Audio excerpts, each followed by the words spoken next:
Salut à tous, j'espère que vous allez tous bien. On se retrouve pour un nouvel épivlog qui a une saveur particulière puisque c'est la toute première vidéo depuis qu'on a franchi la barre symbolique des 1000 abonnés.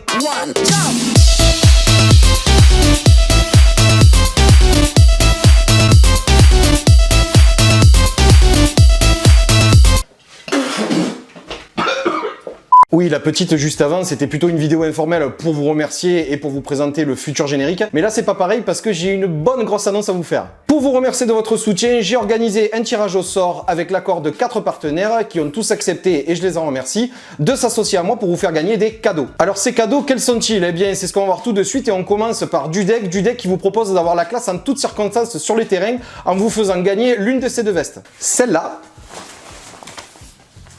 ou celle-ci.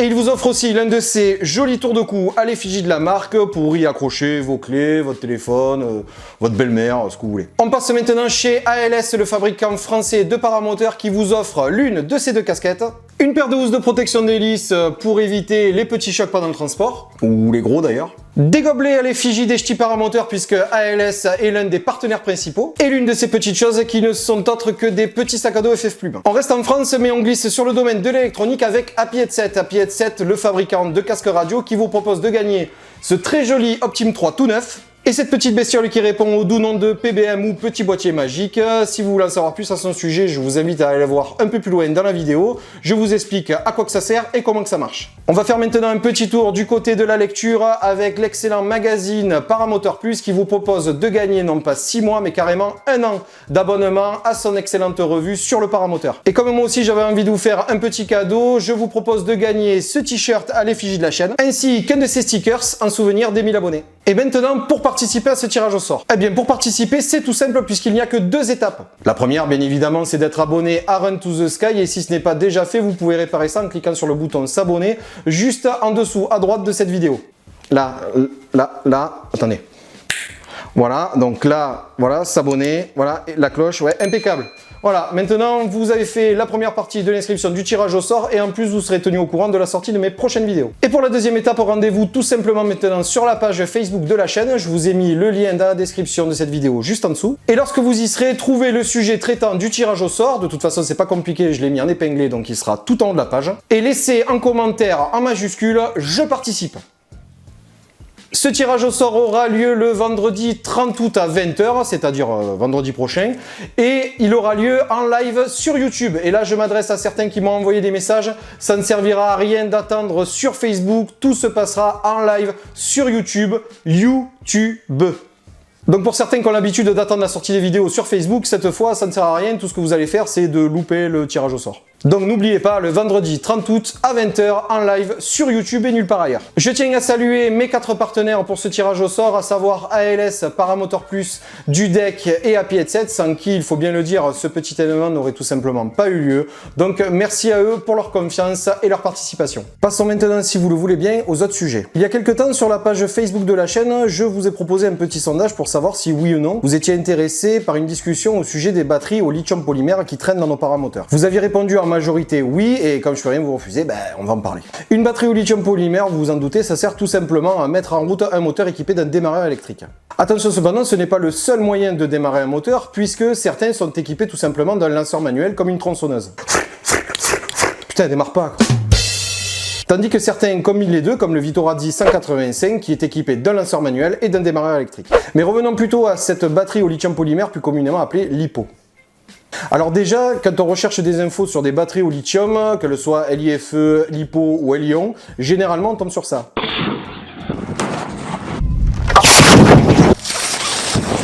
C'est rassurant, hein?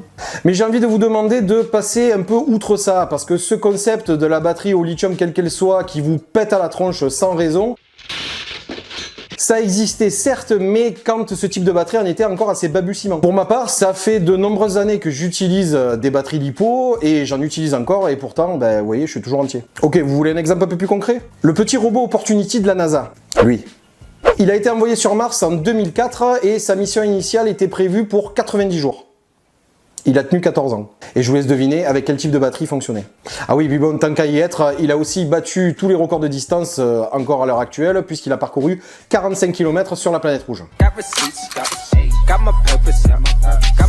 Alors on est d'accord que j'extrapole beaucoup, mais tout ça c'est pour vous dire que si dans la vie d'une lipo tout n'est pas rose, la vie n'est pas rose non plus pour une bouteille de gaz ou pour une voiture qui prend feu sans raison. Je vous propose donc que l'on regarde ensemble comment elle fonctionne et comment les utiliser. Une lipo donc est composée d'une ou plusieurs cellules renfermant chacune d'entre elles du lithium, un métal alcalin qui joue le rôle d'accumulateur, et un gel polymère qui quant à lui est chargé de fournir l'électrolyte. Ces cellules communément appelées des éléments possèdent un voltage nominal de 3,7 volts et peuvent aller jusqu'à 4,20 une fois chargées. Je fais une petite parenthèse, si à ce stade de la vidéo vous savez déjà que votre lipo n'est pas dans cette fourchette de voltage, c'est que ça pue des pieds. Ces éléments étant montés en série, dès qu'on les additionne, on augmente le voltage, et si quelqu'un vient vous dire « T'as vu, j'ai une batterie 4 éléments ?»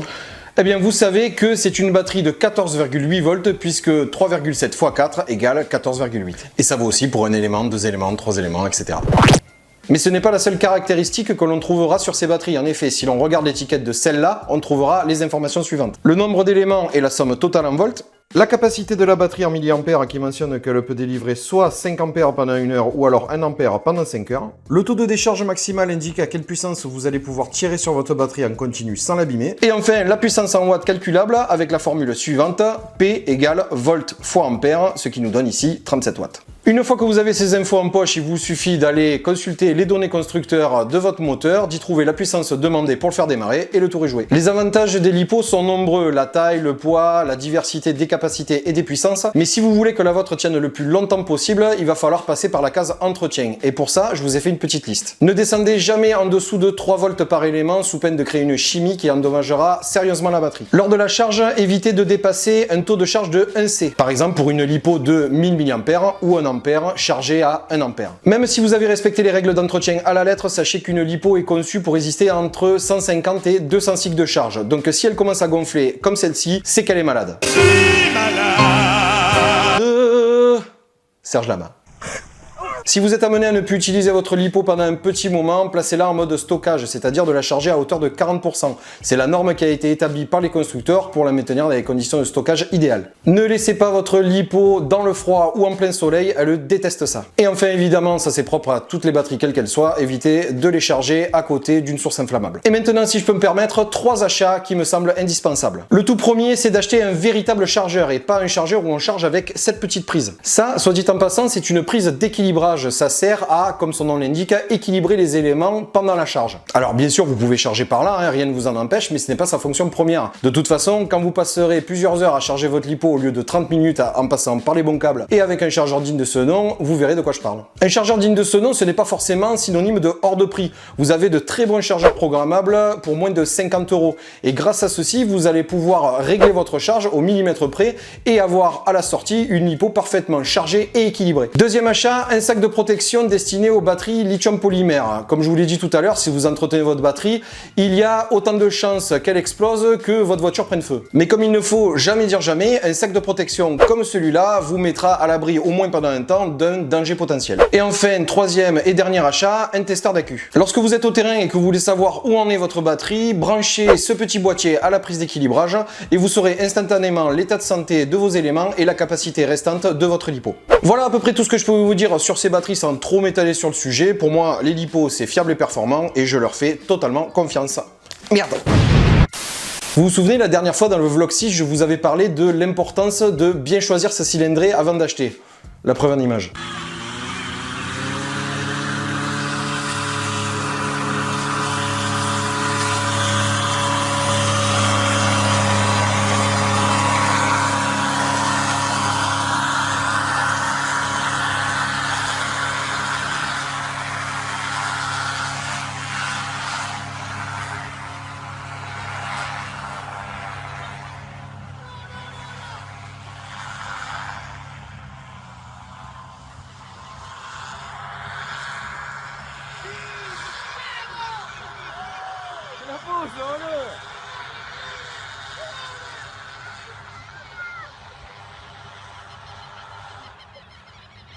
Non.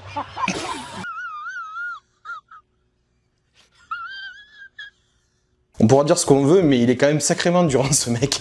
Bon, bien sûr, avant de vous partager cette vidéo, je me suis renseigné sur le sort de ce pauvre gars et il apparaît qu'il s'en est très bien sorti, donc je pense qu'il nous en voudra pas si on analyse un peu son cas. Ici, on voit clairement que le problème vient tout simplement de la puissance moteur qui ne permet pas d'atteindre une vitesse suffisante pour décoller. Et de ce manque de puissance va découler tout un tas de problèmes, c'est-à-dire que le gars ne veut pas lâcher, du coup pour donner plus d'effort, il baisse la tête. En baissant la tête, il baisse aussi son buste, ce qui a pour conséquence d'orienter le flux d'air du paramoteur vers le haut et non vers le bas, ce qui le plaque encore plus au sol. Au bout d'un moment, en dosant timidement sur les freins, il arrive tout de même à décoller, mais dès qu'il met bras haut pour prendre de la vitesse, au lieu de s'envoler, il s'effondre. Et lorsqu'au bout de plusieurs tentatives, il parvient définitivement à décoller, il n'a toujours pas assez de vitesse pour engager le moindre virage et il ne lui reste plus qu'à aller embrasser le hangar.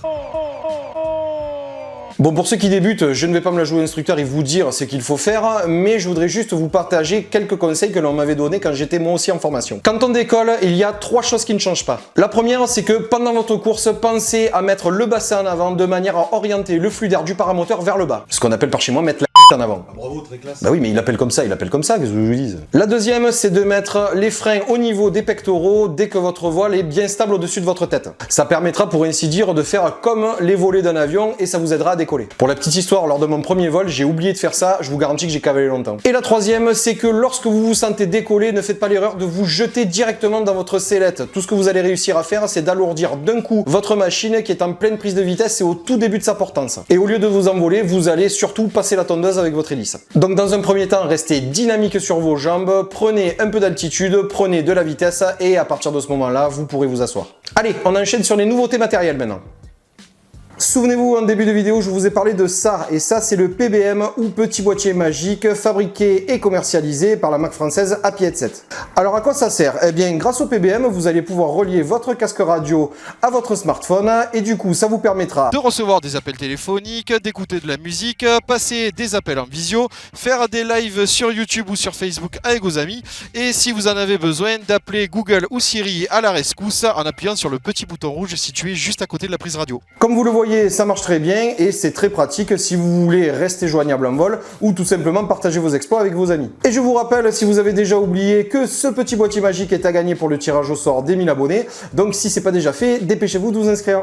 On va parler un peu sécurité en vol maintenant avec la marque Aviator PPG qui vient de commercialiser ce qu'ils appellent des Wingtip Strobe Light ou en français Josiane. Lumière stroboscopique d'extrémité d'aile. Merci Josiane. De rien mon lapin. Il dispose d'une autonomie de 4 heures et se recharge tout simplement via un port mini USB directement intégré sur le strobe. Donc si vous avez un smartphone, il y a de grandes chances que vous ayez le chargeur qui corresponde. Ces strobes sont disponibles au prix de 40 $ l'unité, comptez à peu près 100 € pour compris pour en avoir 2. Mais oui, il y en a de chaque côté. Allez, sérieux?